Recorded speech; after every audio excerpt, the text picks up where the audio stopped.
दम दम सदा समारदा दम ना बेरुखाया दम दम सदा समारदा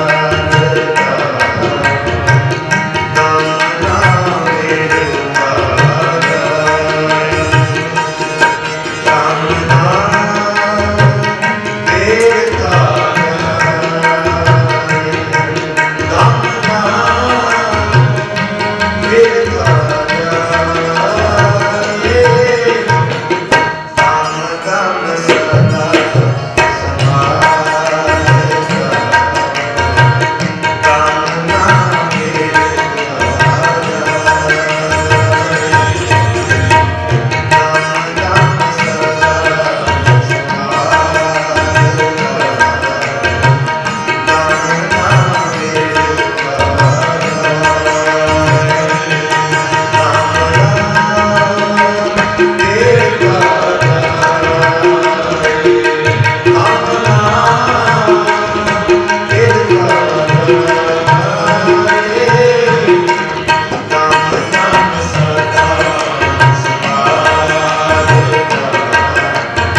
आप जी सारे लोग बैठे हो।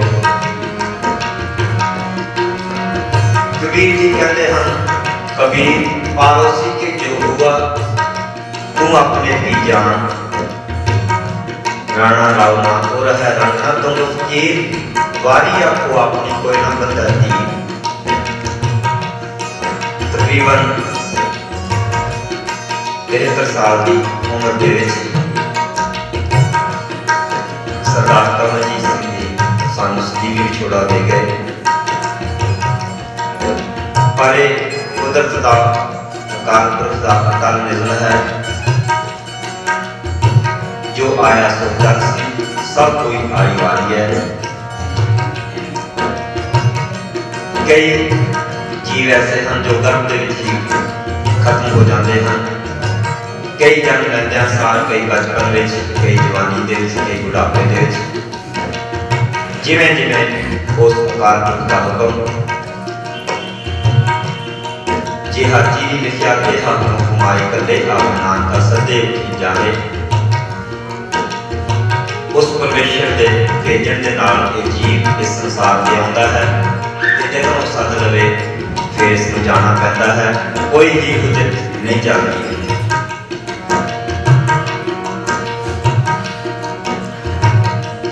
कोई अगे पिछे नहीं समा किया जा सकता।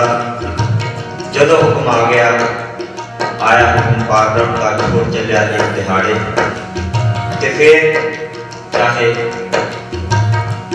हरी नाही नंडरी पक्की बटन हार लैलादार पत्ते लावे का के तैयार, क्या हुआ हुक्म किसान का ड्रागन बनिया खिताब। पर आया सफलता को गड़ियां जास रसन हर जस बनिए उन्हों का आया सफल होता है। जिवें कि सरदार सरजीत सिंह जी जो कि न्यूजीलैंड दास के नाल काफी समय रहे, गुरमत विचार आंदियां रही, क्योंकि बिच नूं इन्होंने दस्या कि मेरा जीवन कुछ टेढ़े पासे चले गया सी। पर सरदार कमलजीत सिंह जिन्हां दी इच्छा रही मेरे परिवार दे और भावें कुछ ना होए पर सिक्खी कायम रहे। सो सतगुर ने मेहर की थी, सरजीत सिंह जी उन्होंने सिक्खी जीवन बख्शिश किया, सोझी बख्शिश की। गुरमुखां दा ਆਇਆ ਕੰਮ ਸਫਲ ਹੁੰਦਾ ਹੈ। ਉਹਨਾਂ ਨੂੰ ਹੋਰ ਕੋਈ ਲਾਭ ਨਹੀਂ ਹੁੰਦਾ, ਬਸ ਇੱਕੋ ਹੀ ਪਰਮਾਤਮਾ ਨਾਲ ਜੁੜਨ ਦਾ, ਗੁਰਸਿੱਖੀ ਦਾ ਪ੍ਰੇਮ। ਸੋ ਸਮਾਂ ਕਿਉਂਕਿ ਬਹੁਤਾ ਨਹੀਂ ਹੈ, ਵਿਚਾਰ ਆਪਾਂ ਨੂੰ ਭਾਈ ਸਾਹਿਬ ਭਾਈ ਬਲਵੀਰ ਸਿੰਘ ਜੀ ਉਹ ਬਾਅਦ ਵਿੱਚ ਸਰਵਣ ਕਰਾਉਣਗੇ। ਇੱਕੋ ਜਾਣੇ ਹੋਰ ਹਨ, ਉਹਨਾਂ ਤੋਂ ਪਹਿਲਾਂ ਉਹਨਾਂ ਨੇ ਵੀ ਸ਼ਬਦ ਕੀਰਤਨ ਜਿਹੜਾ ਹਾਜ਼ਰੀ ਲਗਾਉਣੀ ਹੈ। ਸੋ ਦਮ ਦਮ ਸਦਾ ਸੰਭਾਲਦਾ ਦਮ ਨਾ ਬੈਠਾ ਜਾਏ। ਆਮ ਤੌਰ ਤੇ ਅਸੀਂ ਕਹਿੰਦੇ ਨੇ ਕਿ ਅਸੀਂ ਤਾਂ ਸੰਸਾਰੀ ਜੀਵ ਹਾਂ, ਲੇਕਿਨ ਜੇ ਆਪਾਂ ਗੁਰੂ ਸਾਹਿਬਾਨ ਦੇ ਜੀਵਨ ਨਾਲ ਝਾਤੀ ਮਾਰੀਏ, ਕ੍ਰਿਸਤ ਨੂੰ ਪ੍ਰਧਾਨਤਾ ਗੁਰੂ ਸਾਹਿਬ ਨੇ ਦਿੱਤੀ, ਸਗਲ ਧਰਮ में कृष्ण प्रधान है। सो कोशिश करनी है ਅਸੀਂ ਕਿ ਜਿਹੜਾ ਸਮਾਂ ਸਾਨੂੰ ਮਿਲਿਆ ਹੈ, ਕਿਉਂਕਿ ਤੁਰ ਅਸੀਂ ਵੀ ਜਾਣਾ ਹੈ। ਜੇ ਅੱਜ ਸਰਦਾਰ ਕਮਲਜੀਤ ਸਿੰਘ ਜੀ ਗਏ ਹਨ ਤੇ ਸਮਾਂ ਸਾਡਾ ਵੀ ਆਉਣਾ ਹੈ, ਸਾਨੂੰ ਵੀ ਜਾਣਾ ਪੈਣਾ ਹੈ। ਸੋ ਗੁਰਮਤਿ ਦਾ ਹੀ ਪਹਿਲਾਂ ਇਹ ਕਿਹਾ ਜਾਂਦਾ ਸੀ ਕਿ ਭਗਤੀ ਸਿਰਫ ਜੰਗਲਾਂ ਵਿੱਚ ਜਾ ਕੇ ਹੋ ਸਕਦੀ ਹੈ, ਸੰਸਾਰੀ ਜੀ ਭਗਤੀ ਨਹੀਂ ਕਰ ਸਕਦੇ, ਗ੍ਰਸਤੀ ਜੀਵਨ ਭਗਤੀ ਨਹੀਂ ਕਰ ਸਕਦੇ ਗ੍ਰਸਤੀ ਲੋਕ। लेकिन गुरु साहब ने इस धारणा को तोड़िया, हाथ पाँव का काम सब चीज रंजन नाल, क्योंकि पहले पहल तो ऐसा होता कि जिधर हाथ जाते हैं उधर ही जिधर उधर ही दिमाग भी चला जाता है। लेकिन अभ्यास करने नाल सतगुर की कृपा होती है कि हाथ पाँव का काम सब चीज रंजन नाल। तो आप ये कोशिश करनी है, अपना जीवन सफल बनाने की कोशिश करनी है, ताकि ਅਸੀਂ ਉੱਠਦੇ ਬੈਠਦੇ ਚੱਲਦੇ ਫਿਰਦੇ ਇਹ ਅਭਿਆਸ ਕਰਨਾ ਹੈ ਕਿ ਸਾਡੀ ਸੁਰਤ ਪ੍ਰਪੱਕ ਹੋ ਜਾਵੇ ਉਸ ਪਰਮਾਤਮਾ ਦੇ ਵਿੱਚ। ਜਿਉਂ ਜਲ ਅੰਦਰ ਆਇ ਕਰਾਣਾ ਤਿਉਂ ਜੋਤੀ ਸੰਜੋ ਸੁਮਾਨਾ, ਮਿਟ ਗਏ ਕੌਣ ਪਾਏ ਪਛਾਣ, ਨਾਨਕ ਪ੍ਰਗਟਿਆ ਸਤਿਗੁਰਾਂ। ਸੋ ਇਹੀ ਗੁਰਮਤਿ ਇੱਕ ਅਸੂਲ ਹੈ। ਸੋ ਆਪਾਂ ਸਾਰਿਆਂ ਨੇ ਕੋਸ਼ਿਸ਼ ਕਰਨੀ ਹੈ, ਜਦੋਂ ਕੋਈ ਪ੍ਰਾਣੀ ਸੰਸਾਰ ਤੋਂ ਜਾਂਦਾ ਹੈ ਤਾਂ ਕੁਛ ਘੜੀਆਂ ਵਾਸਤੇ, ਕੁਝ ਸਮੇਂ ਵਾਸਤੇ ਅਸੀਂ ਉਪਰਾਮ ਹੋ ਜਾਂਦੇ ਹਾਂ, ਸਾਨੂੰ ਚੇਤਾ ਆਉਂਦਾ ਹੈ, ਲੇਕਿਨ ਬਾਅਦ ਵਿੱਚ ਸੰਸਾਰ ਦੇ ਕੰਮ ਧੰਦੇ ਦੇ ਵਿੱਚ ਅਸੀਂ ਇੰਨੇ ਖਚਿਤ ਹੋ ਜਾਂਦੇ ਹਾਂ ਕਿ ਸਾਡਾ ਸਮਾਂ ਜਿਹੜਾ ਹੈ ਵਿਅਰਥ ਚਲੇ ਜਾਂਦਾ ਹੈ। ਸੋ ਆਓ ਸਾਧ ਸੰਗਤ ਜੀਓ, ਸਤਿਗੁਰ ਦਾ ਫਰਮਾਨ ਦਮ ਦਮ ਸਦਾ ਸੰਭਾਲਦਾ ਦਮ ਨਾ ਬੈਠਾ ਜਾਏ, ਕਿਉਂਕਿ ਜੇ ਦਮ ਆ ਗਿਆ ਤਾਂ ਆਦਮੀ, ਜੇ ਨਾ ਆਇਆ ਤਾਂ ਕੁਛ ਵੀ ਨਹੀਂ।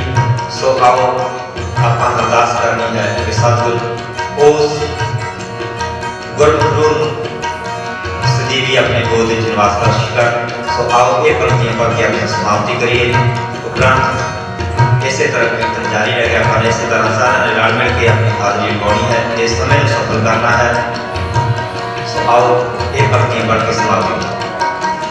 दम दम सदा संभालता दम ना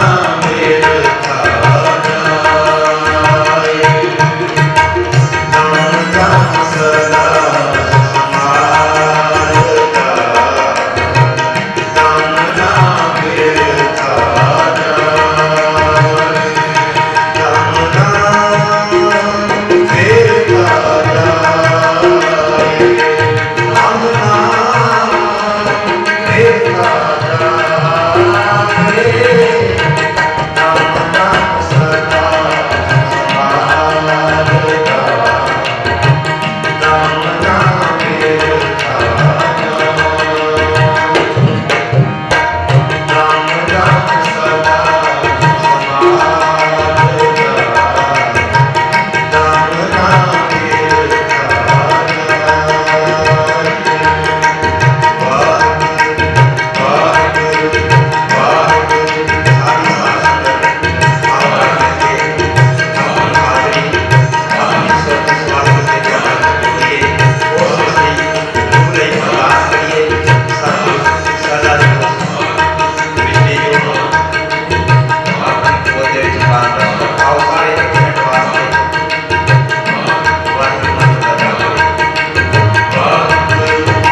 ਗੁਰੂ